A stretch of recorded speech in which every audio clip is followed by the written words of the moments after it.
È il primo romanzo vero di Pirandello, 1904, ed è anche il suo primo grande successo.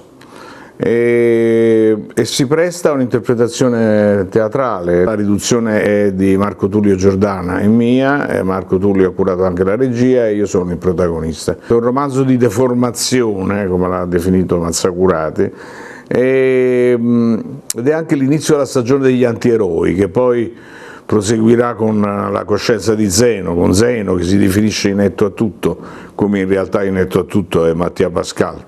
Noi questa siamo alla 75esima replica con un successo straordinario dappertutto e siamo contenti di essere qui. Io poi sono amico e ho avuto come attore diretto da me Gaetano Aroni, che è il direttore artistico, e ringrazio anche il direttore Roberto Sciaratta. Siamo felici di essere ad Agrigento, nella terra di Pirandello. È uno spettacolo molto evocativo perché ci sono delle proiezioni molto affascinanti che riproducono i vari ambienti, per cui noi ci ritroviamo sempre tra una realtà raccontata in parte anche da Don Eligio Pellegrinotto, che è l'alter ego di Mattia Pascal, che dice, recita alcune parti che collegano il personaggio di Mattia Pascal da una scena all'altra, e poi c'è una compagnia di 11 attori che rende perfettamente l'idea di un grande affresco. Io sono abituato ad avere compagnie molto numerose, qui sono stato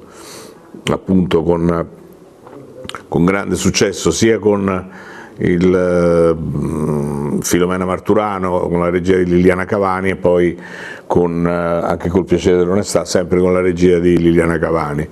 E un pubblico ricettivo e sono certo capirà e entrerà nello spirito della storia e del racconto.